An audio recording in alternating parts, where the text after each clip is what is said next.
Hi everybody, welcome back to Tip Tuesday. As you can see from my cutting board here, I'm going to talk a little bit about onions today.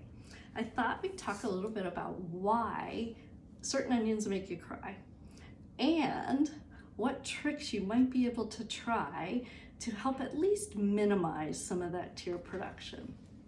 So, first a little bit about onions. They're grown underground. Most onions are grown in a soil that has a fair amount of sulfur in it. Sulfur goes inside the onion, into the cells, and becomes an enzyme called sulfoxide. That sulfoxide, that enzyme, is what gives the onion its kind of bite, its bright bite, pungent flavor that we love from our onions, or even garlic has the same type of thing, all from that family.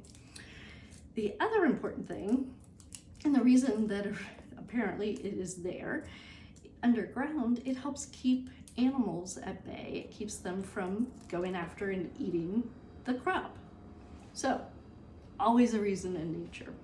But it's that sulfur or that enzyme in the onion that when you slice into it and you break down that cell wall, that enzyme is what gets released into the air.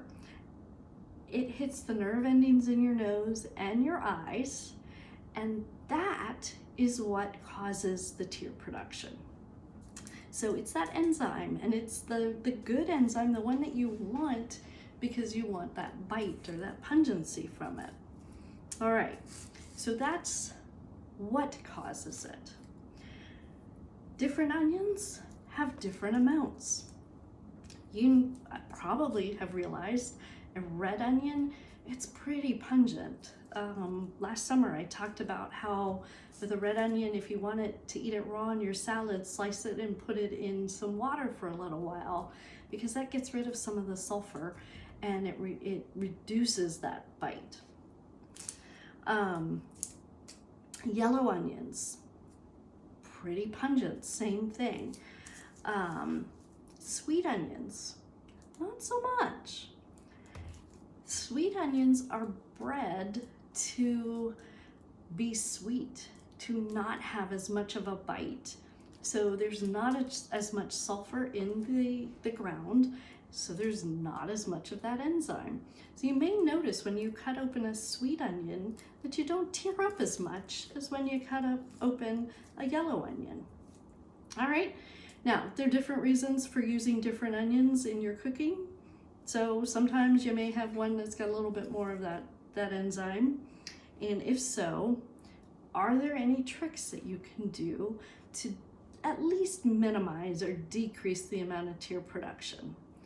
There are a couple things that you can try. And the first one, a friend of mine, a colleague of mine, Chef Abby Gelman, shared this a few weeks ago, and that is always use a really fresh onion. And I thought about it and I thought, that makes a lot of sense. Fresh onions are crisp. So when you cut into it, the cell walls are crisp and they're tight. So the amount of the enzyme that's released isn't going to be as much as if you have a softer onion. This one's been in my refrigerator because I used it last week. And I can tell it's a little bit soft. When it's soft and you cut into it, those cell walls are softer. So as you kind of break it, you're breaking more of the cell open, so more of that enzyme gets released. Makes a lot of sense.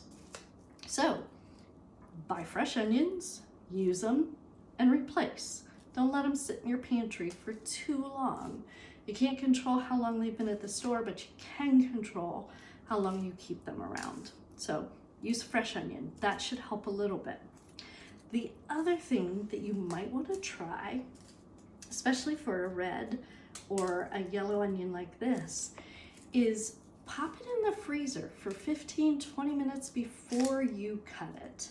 Get it really cold and then cut it. by chilling it, by getting it really cold, that's tying that enzyme up to the cell, and it will release much slower, so you won't get as much of that enzyme in the air. So get it really cold, but don't store them in the fridge. Just pop it in the freezer for about 15-20 minutes before you cut it, and that could help cut down on some of the tear production. All right, so that's another trick. Third trick, and this one is silly, and full disclosure, I have not tried this, but I have read a lot about it, and everywhere I read, they offer the same tip, and it seems to work. And that has to do with a piece of bread. It does make sense, so bear with me. What you're supposed to do, put a piece of bread, tear it off, and put it in your mouth. Keep it between your teeth as you're cutting the onion. The bread is pretty porous, and what it's supposed to do is trap the enzyme in the bread before it reaches your nose or your eyes. The other thing that I've heard that you can do is, and it's probably not going to work on this knife in particular, but it's kind of a big knife, but is to get a piece of bread kind of on the end of the knife and then cut. I don't recommend that because it's really hard. It makes it kind of unwieldy, but supposedly that would work. Me, I'm going to stick with one, using sweet onions most of the time. That's the one I like. I have reasons for using the other two. When I do, pop them in the freezer and then cut them.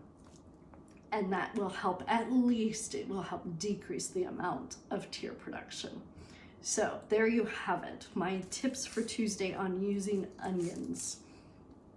Fresh onions, chill them a little bit before you cut them quickly, and move on. That's my tip for Tuesday. Have a wonderful day, everybody. I will see you next week.